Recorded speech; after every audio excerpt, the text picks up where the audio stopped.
Should we do that on camera? Absolutely, sure.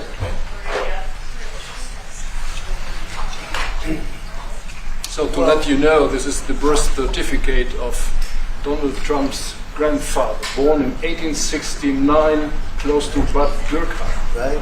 Yeah. That's called And his serious. Christian name was Friedrich. Right? That's serious German. Serious German. That's serious. Bad Dürkheim is serious German. But I want to thank you very much for, first of all, I want to thank you for that. That's My beautiful. pleasure. Thank you very much. Thank you again. Fantastic. We'll put it up in a place of honor. Yeah. Maybe we can, let's see, to put it up there someplace. It's an honor to have you. As you know, the chancellor just won a great election, very, very strong election. Very respected man. I can tell you, we've been on the phone many times talking about some of the problems of the world outside of Germany. And it's very sad what's going on. We both feel that way. What's going on with Russia, Ukraine, and other things we talk about, but Russia, Ukraine in particular. I'd like to see it end, and maybe it'll end, but we get some news, there'll be some fighting. Something happened a couple of days ago, and now they do a return, and here it goes. It's not good. He's unhappy about it, I'm unhappy about it, but I think eventually we're going to be successful in stopping the bloodshed. It's pure bloodshed. 5,000-6,000 young soldiers a week are being killed. You know that those numbers? Yeah, we know the numbers. They're staggering. They're staggering numbers. But Chancellor, I just want to congratulate you, and I want to welcome you to the Oval Office. Thank you. It's an Oval Office that's in very good shape. We like fixing things up and having them tippy-top like they have in Germany. Yeah. They do that in Germany very much, and we do it here. We're having a very good run. I also had a great election, great win, won everything. Won the popular vote, all 7 swing states, which is a big deal. Yeah. It's pretty unusual to do that. And we have a great mandate from the people, and part of our mandate is we're going to have a great relationship with your country. So I just want to thank you very much for being here, and if you'd like to say a few words. Absolutely. So, thank you, first of all, Mr. President, for your kind invitation to come to Washington, D.C. I was in this building first time ever in 1982, I told you, when former President Ronald Reagan was in office. So I'm very happy to be here again and to offer our close cooperation with the United States of America. Yeah. We are having so much in common, our history. We owe the Americans a lot. We will never forget about that. And so with your German provenance, I think this is a very good basis for close cooperation between America and Germany. So again, thank you.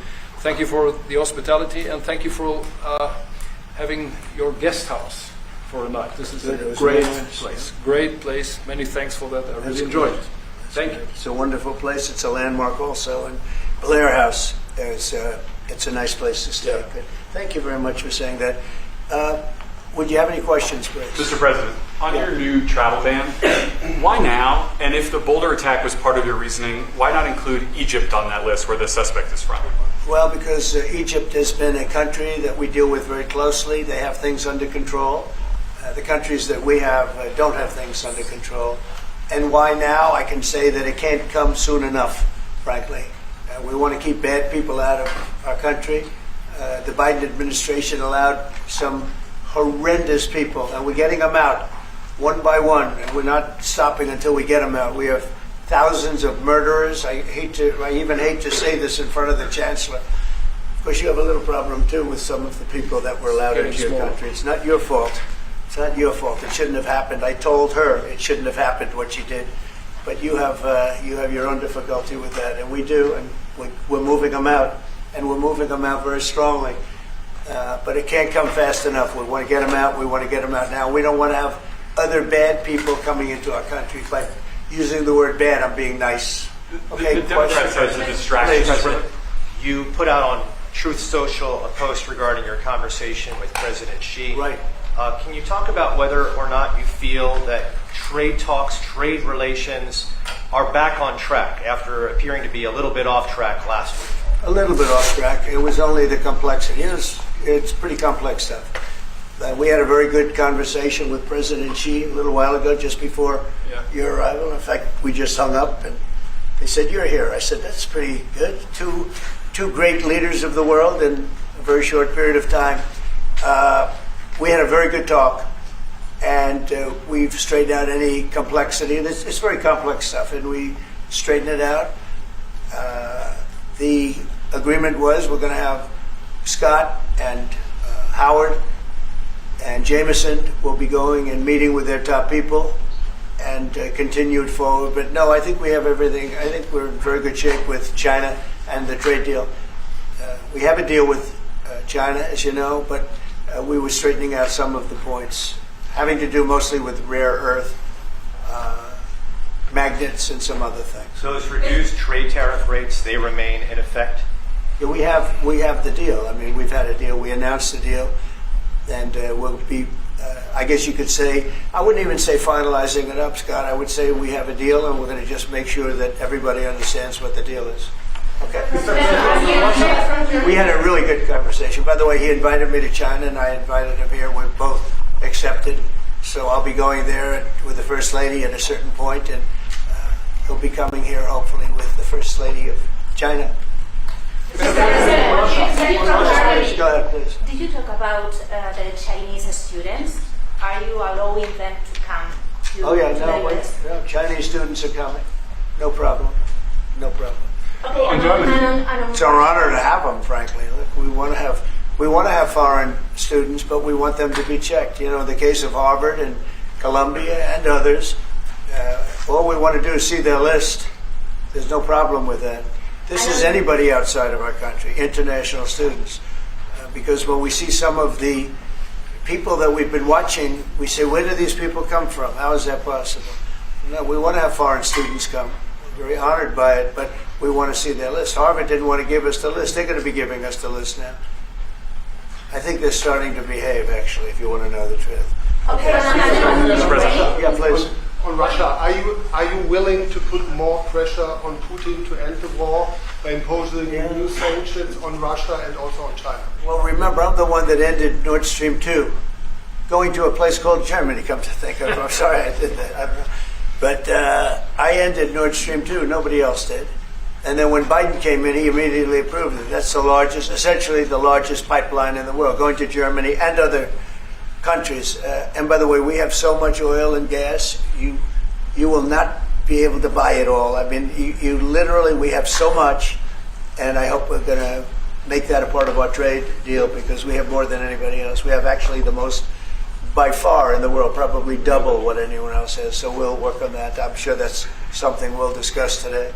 Mr. President. Mr. President. What do you expect from Germany and what do you expect from the Chancellor? Well, first of all, I'm glad to meet because I've been dealing with the Chancellor, and he's a very good man to deal with. He's difficult, I would say. Can I say that? It's a positive. Go ahead. You wouldn't want me to say you're easy, right? No, he's a very great representative of Germany. I think all we want is just going to have a good relationship. The rest will just sort of follow very easily. We'll have a good trade deal. I mean, I guess that will be mostly determined by the European Union, but you're a very big part of that, so you'll be involved. But we'll end up hopefully with a trade deal or we'll do something, we'll do the tariffs. I mean, I'm okay with the tariffs, or we make a deal with the trade, and I guess that's what we're discussing now. Mr. President. Mr. President. Back there, please, go ahead. Mr. President? No, not Okay. you. Is Germany doing enough on defense, Mr. President? Is Germany doing enough on defense? What? Defense spending. Is Germany doing enough on defense? The Chancellor wants to. Is Germany doing enough? Chancellor wants to spend 3.5. Well, I don't know. I mean, I haven't discussed it very much. I know that you're spending more money on defense now, and quite a bit more money. And that's a positive thing. I'm not sure that General MacArthur would have said it's positive. He wouldn't like it, but I sort of think it's good. You understand what I mean by Absolutely, I that? understand. He made a statement: never let Germany rearm. And I said, I always think about that when he says, sir, we're spending more money on defense. I say, oh, is that a good thing or a bad thing? I think it's a good thing. But, at least to a certain point. There'll be a point when I'll say, please don't arm anymore, if you don't mind. We'll be watching him. President Biden, Mr. President. Yeah, Biden, you said Biden? Your predecessor dismissed your auto pen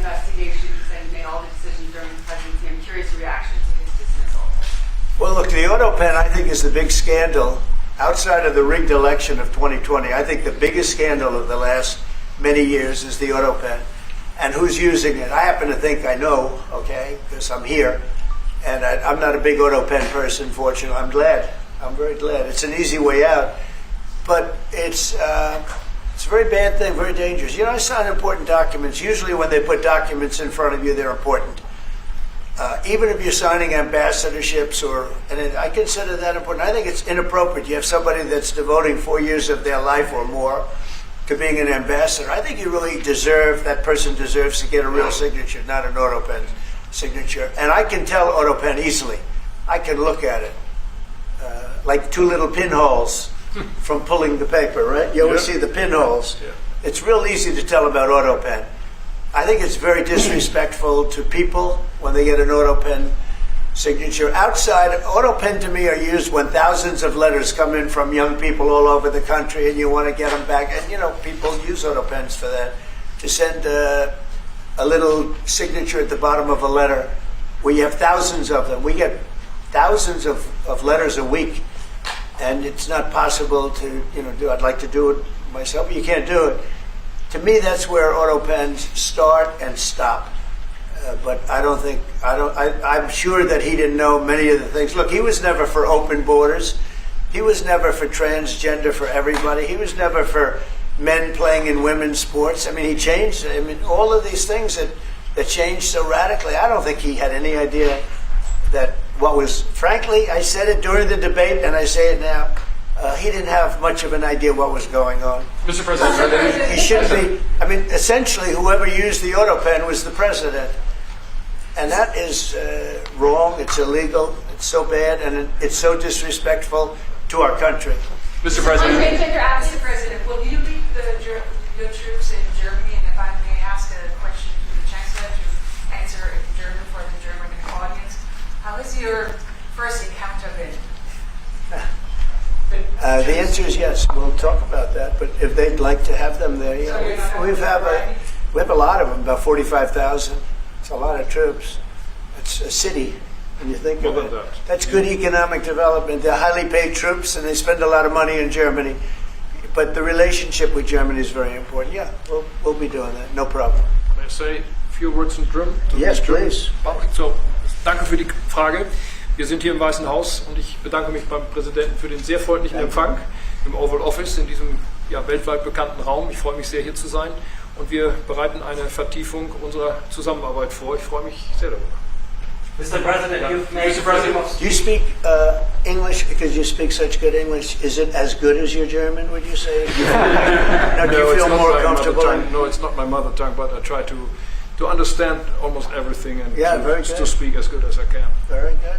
It's Mr. President, you've made an achievement, actually. Mr. President, Mr. President, can I the follow up on the criticism that auto I've pen? seen Yeah, regarding, thank you, Mr. President. The criticism that I've seen, and I'm sure you've seen, regarding Elon Musk and your big, beautiful bill. What's your reaction to that? Do you think it in any way hurts passage in the Senate, which, of course, what is you're seeking? Well, look, I've always liked Elon, and it's always very surprised. You saw the words he had for me, and he hasn't said anything about me that's bad. I'd rather have him criticize me than the bill, because the bill is incredible. It's the biggest cut in the history of our country. We've never cut. It's about 1.6 trillion in cuts. It's the biggest tax cut. You would say, people's taxes will go way down, but it's the biggest tax cut in history. It's we are doing things in that bill that are unbelievable. And when you look at what we're doing for small businesses, for people, for middle-income people, all of the things that we're doing, nobody's ever seen anything like it. And, Elon's upset because we took the EV mandate, and which was a lot of money for electric vehicles. And, they're having a hard time, the electric vehicles. And they want us to pay billions of dollars in subsidy. And, Elon knew this from the beginning. He knew it for a long time ago. That's been in there. That's been, I would say, JD, that hasn't changed. That's been right from the beginning. Mr. Secretary, that hasn't changed at all, right from the beginning. But I know that disturbed him. He wanted, and rightfully, he recommended somebody from that he, I guess, knew very well. I'm sure he respected him, but to run NASA, and I didn't think it was appropriate. And he happened to be a Democrat, like totally Democrat. And I say, you know, look, we won. We get certain privileges, and one of the privileges, we don't have to appoint a Democrat. NASA is very important. We have great people. General Kane is going to be picking somebody with our. We'll be checking him out, seeing. But he wanted that person, a certain person, and we said no. And you know, I can understand why he's upset. Remember, he was here for a long time. You saw a man who was very happy when he stood behind the Oval desk. And even with the black eye, I said, do you want a little makeup? We'll get you a little makeup. But he said, no, I don't think so, which is interesting. And very nice. He wants to be who he is, so you could make that statement too, I guess. Look, Elon and I had a great relationship. I don't know if we will anymore. I was surprised because you were here. Everybody in this room practically was here as we had a wonderful send-off. He said wonderful things about me. You couldn't have nicer, said the best thing. He's worn the hat. Trump was right about everything. And I am right about the great, big, beautiful bill. We call it a great, big, beautiful bill because that's what it is. And again, biggest tax cuts in history, biggest economic development moves anywhere. We've never done anything like it. Business is spurred. And I don't know if you've seen the numbers, but the numbers came out. Even the CBO, which is run by Democrats, said that we're going to be doing, you know, I'd like you to discuss it, the 2.8 trillion, that CBO. This is a group of people that are Democrats. They're very hostile to us. They just came out with phenomenal numbers, what it does. You want to mention that, Scott? Yes, sir. So what we've seen is we keep hearing from the CBO that there's going to be a large deficit from the bill, which we disagree with, but using the CBO scoring, they came out and scored the tariff revenue. We think it'll be the minimum of 2.8 trillion over the 10-year window, which actually puts the bill in surplus if you include the tariff revenue, which they won't do. It gives you a tremendous surplus, but we're not allowed to use that. For some reason, they say scoring. Nobody knows what scoring means. Maybe a couple of people, but nobody. Somebody sits in the background. They say, well, we're not going to allow that. They're not allowing other things that we have that are tremendously profitable for our country. But if you saw the other day, CNBC, they came out with numbers, and the people on the show, very good people, I've watched them for a long time, they couldn't believe the numbers, how good they are. The numbers were incredible. And that was personal income and also very low inflation. We have very low inflation. We're down to 2% now, and maybe even lower than that. And when I took it over, it was a mess. Remember, we had the worst inflation probably in the history of our country. They say 48 years, but let's say I think it's worse than that. So we had the worst inflation in the history of our country under the Biden administration. Now we're down to a beautiful number, 2%. You'd actually like to keep it there. Better than zero is 2%. It's going down maybe to 1, and 1% is like perfect. That's perfect. You don't want to have zero for certain reasons that nobody is very interested to listen to. But we have almost perfect inflation. Grocery prices are down. Everything. Remember eggs? Eggs. We weren't going to buy another egg for the next 20 years. They were so expensive, right? Remember? You guys all hit me about eggs. Eggs have come down 400%. Everybody has eggs now. They're having eggs for breakfast again. But if you look at gasoline, very important. I think always the most important because it's the energy is the biggest factor. That's what happened. He screwed up our energy policy, and everything went up because energy went up. But now energy is way down, and they have states where you're at $1.98 a gallon for gasoline. So the costs have come way down, and one of the things I ran on was that. I ran on the border. We have the best border in the history of our country, 99.99%.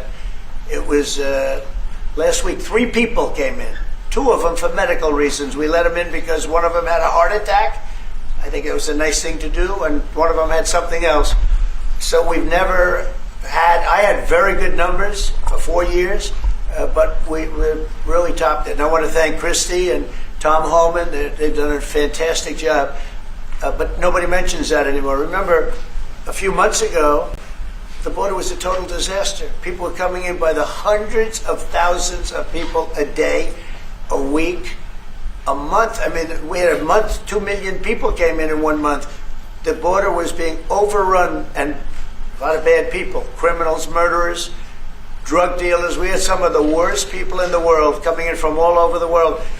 It's totally closed. And you know what? People are coming into our country, but they're coming in legally. So we've done a great job. Elon knew that. Elon endorsed me very strongly. He actually went up and campaigned for me. I think I would have won. Susie would say I would have won Pennsylvania easily anyway, even if the governor ran, the real governor, not the governor from Minnesota, he's a sick puppy, that guy. That poor guy, I feel sorry for him. But they made a bad choice with him. But if you pick Shapiro or anybody else, I spoke to him recently about his house being set on fire, which was terrible. But if they picked him, I would have won Pennsylvania. I won it by a lot. But I'm very disappointed because Elon knew the inner workings of this bill better than almost anybody sitting here, better than you people. He knew everything about it. He had no problem with it. All of a sudden he had a problem, and he only developed the problem when he found out that we're going to have to cut the EV mandate, because that's billions and billions of dollars, and it really is unfair. We want to have cars of all types. Electric, we want to have electric, but we want to have a gasoline, combustion. We want to have different. We want to have hybrids. We want to have all. We want to be able to sell everything. And when that was cut, and Congress wanted to cut it, it became a little bit different. And I can understand that. But he knew every aspect of this bill. He knew it better than almost anybody. And he never had a problem until right after he left. And if you saw the statements he made about me, which I'm sure you can get very easily, it's very fresh on tape. He said the most beautiful things about me. And he hasn't said bad about me personally, but I'm sure that'll be next. But I'm very disappointed in Elon. I've helped Elon a lot. Mr. President, I just want to clarify, did he raise any of these concerns with you privately before he raised them publicly? And this is the guy you put in charge of cutting spending. Should people not take him seriously about spending now? Are you saying this is all sour grapes? No, he worked hard and he did a good job. And I'll be honest, I think he misses the place. I think he got out there and all of a sudden he wasn't in this beautiful Oval Office, and he's got nice offices too, but there's something about this one. I was telling the chancellor, this is where it is. People come in here, even from Germany.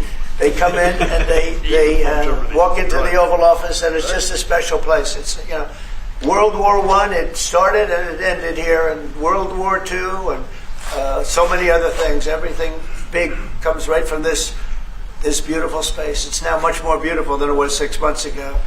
A lot of good things are happening in this room. And I'll tell you, he's not the first.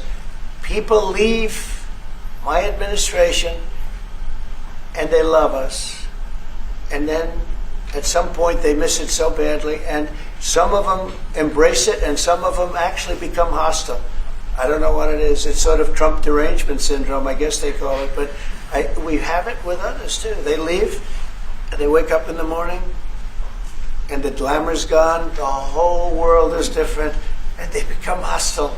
I don't know what it is. Someday you'll write a book about it. You'll let us know. Yeah. Mr. President, speaking of ending wars in this group, you were very critical of Vladimir Putin a couple of days ago. What kind of play is he playing from your perspective? What are his Well, look, he got hit. He's been doing hitting, so I understand it. But he got hit hard, and I don't think he's playing games. I think I've always said he wanted the whole thing. I thought he wanted the entire, everything having to do with Ukraine. That's something that would have never happened if I were president. The election was rigged. I didn't get to be president, but I got to be president now. And I think it's a much more important presidency. Other than a couple of things like that, the war would have never happened. The war with Ukraine, with Putin, would have never happened, ever, not even a chance. And it didn't happen for 4 years. And it wasn't thought of. I used to talk to him about Ukraine a lot. It was the apple of his eye, but he would have never done what he did. And I think mistakes were made by him, but I think mistakes were made by other people. The president should have never allowed that war. Biden should have never allowed that war to happen. If you had the right guy in here, that war would have never happened. Israel would have never happened with Hamas. That would have never happened. The attack on Israel would have never happened because Iran was broke. They had no money. They had no money to give to Hamas or Hezbollah or anybody else. And all of that would have never happened. Inflation wouldn't have happened. It was caused mostly by energy. And the Biden administration messed up my great energy policy. We were down into the 190 a gallon, and it would have never happened. It was caused by energy and their bad spending on the Green New Scam and other things that they spent on. But all of those things would have never happened. But maybe most importantly, the war, Chancellor, with Russia would never have happened with Ukraine. It was something that would have, I dealt with Putin a lot. There was no chance, zero. And a lot of people say, how do you know? For 4 years it didn't happen. There was never a chance of it happening. And he understood the consequences. Now, it's a shame. And when you see all of those people, they came out with a report today that millions of people have died, much more than people thought. And I've been saying that for a long time. The amount of death in that war is far greater than the news has been reporting, or than, frankly, that either side has been reporting. It's a very sad thing. And I can tell you, just speaking for the Chancellor, because we speak about it, he feels the same way. He wants to see it ended. Would you like to say something? Absolutely. And I'm here, Mr. President, to talk with you later on how we could contribute to that goal. And we all are looking for measures and for instruments to bring this terrible war to an end. And may I remind you that we are having June 6th tomorrow. This is D-Day anniversary, when the Americans once ended a war in Europe.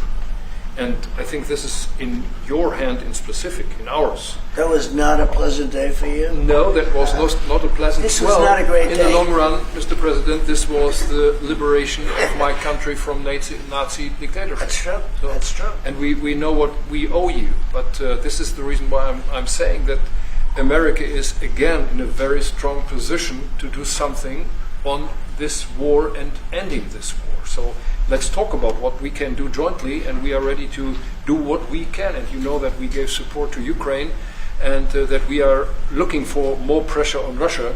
The European Union did, and we should talk about that. We will talk about it. And, it's good timing.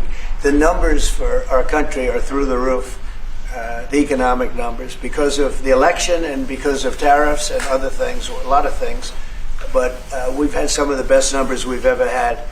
They were reported yesterday, the day before, and even today. The country is doing really well. I think that one of the things you'll be most interested in is that 6 months ago we were having a hard time getting anybody to join our military. I mean, they just couldn't do it. The numbers were record low. We couldn't get people to join the military. It wasn't me. This was before I got there, the past administration. But 6 months ago, a year ago, the numbers were record low. You couldn't get them to join. That included the police. And you couldn't get them to join. Now, we just hit the highest number in the history of our country, we think, but very close, but the highest in the history of our country, recruitment. Joining the Army, Navy, Air Force, Marines, Coast Guard, police forces all over the country. What did you do for that? What was the reason? Spirit. They love our country again. You're going to do the same thing. Spirit. Mr. President, we have great spirit is back in our country, and it's very simple. And, it was only, Susie, 6 months ago, right, that you got reports. You're the one that released them, that you couldn't get anybody to join the military, and now we're stopped. Every service now is packed, and we have waiting lists of people trying to get in, as good as we've ever had in the history of our country. So that's an honor. That's a great honor. Mr. President, Mr. President, on the war. You've asked. You've had it now. Go ahead, please. Mr. President, so would you consider to put more sanctions on Russia? Because this discussion is going on now for weeks and months, and you tweeted about it once, but then nothing happens. So when I see the moment when we're not going to make a deal, when this thing won't stop, is there a deadline? At that for you? moment, it's in my brain, the deadline. When I see the moment where it's not going to stop, and I'm sure you're going to do the same thing, will be very, very, very tough. And it could be on both countries, to be honest. It takes two to tango.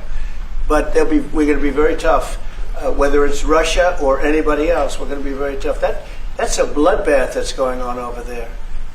And when I see the moment where I say, well, they're going to just keep fighting, I gave the analogy yesterday when I spoke to President Putin. I had a 2-hour and 15-minute call with him. Sometimes, and this is me speaking maybe in a negative sense, but sometimes you see two young children fighting like crazy. They hate each other and they're fighting in a park. And you try and pull them apart. They don't want to be pulled. Sometimes you're better off letting them fight for a while and then pulling them apart. And I gave that analogy to Putin yesterday. I said, President, maybe you're going to have to keep fighting and suffering a lot because both sides are suffering before you pull them apart, before they're able to be pulled apart. But it's a pretty known analogy. You have two kids, they fight. Sometimes you let them fight for a little while. You see it in hockey. You see it in sports. The referees let them go for a couple of seconds, let them go for a little while before you pull them apart. And maybe, and I said it, and maybe that's a negative because we're saying go, but a lot of bad blood. There's some bad blood between the two. I have to deal with it, and the chancellor has to deal with it. It's incredible. The level of, there's a great hatred between those two men, but between the warring parties. Great hatred. What made you say and believe apparently that there's no immediate peace? What? That there is no immediate peace. There will no. Well, I can't. I'd love to have immediate if I could. But why? If I could, but we don't have immediate. It's like I'd love to have that. I'd like it to start right now. We would leave a room if we knew the war could end. We'd say, forget about you guys. Forget about trade, right? Yeah. We'd say, let's go settle it. There's some additional fighting that's going to go on. He attacked, and they attacked pretty harshly. They went deep into Russia, and he actually told me. I mean, I made it very clear. He said we have no choice but to attack based on that, and it's probably not going to be pretty. I don't like it. I said, don't do it. You shouldn't do it. You should stop it. But again, there's a lot of hatred, and I'm very proud of the fact that with India and Pakistan, I was able to stop that. And those are nuclear powers. And that was getting close to being out of hand. And I spoke to some very talented people on both sides, very good people on both sides. And I said, we're dealing with you on trade, Pakistan and India right now. I said, we're not going to deal with you on trade if you're going to go shooting each other and whipping out nuclear weapons that maybe even affect us. Because, that nuclear dust blows across oceans very quickly. It affects us. And I said, if you're going to do that, we're not going to do any trade deals. And you know what? I got that war stopped. Now, I hope we don't go back and we find out that they started, but I don't think they will. They were both good. They were well represented. I want to congratulate both countries because, as you know, the leader of India, who's a great guy, was here a few weeks ago. We had some great talks. We're doing a trade deal. And Pakistan, likewise, they have very strong leadership. Some people won't like when I say that, but, it is what it is. And they stopped that war. Now, am I going to get credit? I'm not going to get credit for anything. They don't give me credit for anything. But nobody else could have done it. I stopped it. I was very proud of that. I wish we could do the same thing with Ukraine and Russia. And at some point it'll happen. I believe that. And if it doesn't happen, or if I see somebody's out of line, if Russia's out of line, you'll be amazed how tough. Remember this. They like to say that I'm friends with Russia. I'm not friends with anybody. I'm friends with you. I'm not friends with that. I want the right thing to happen for our country, for everybody, for humanity.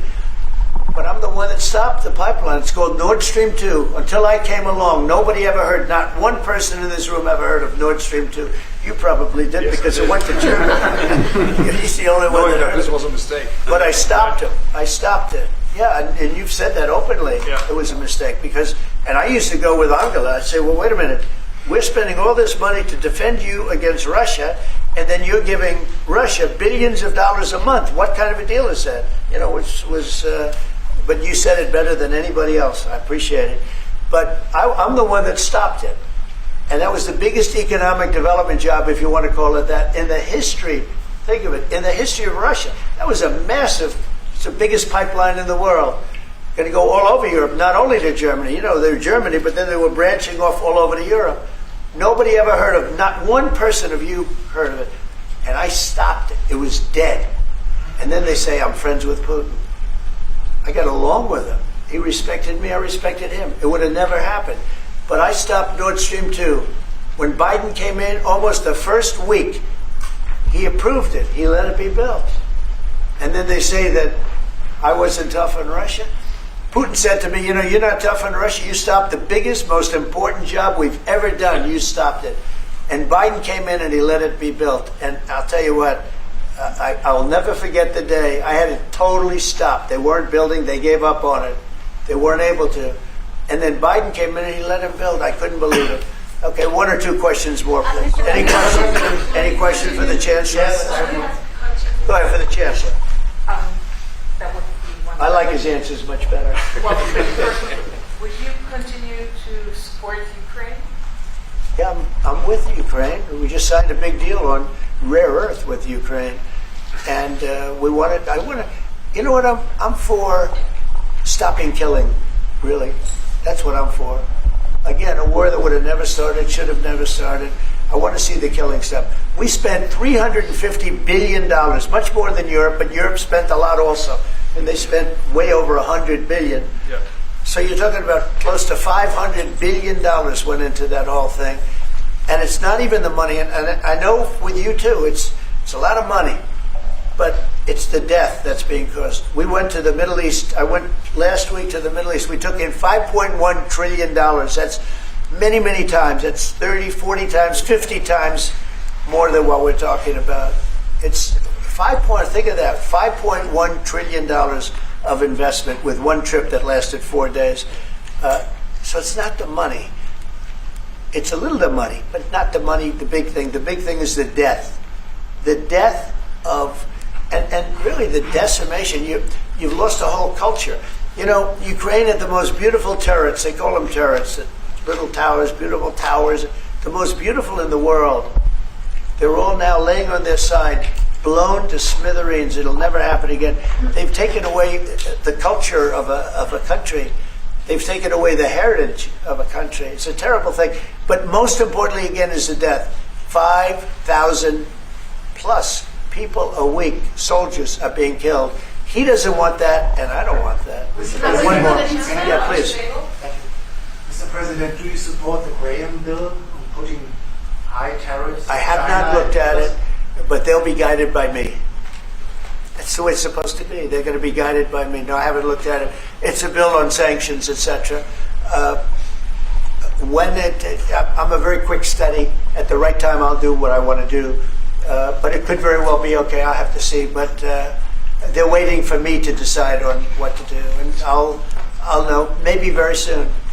It's a harsh bill. Yeah, very harsh. How about one more on the auto, Mr. President? I'll take one more on the auto pen. Go ahead. I would like to have a question to the Chancellor as well. Because, do you agree with the analogy the President made on the war between Russia and Ukraine as being a fight between two kids?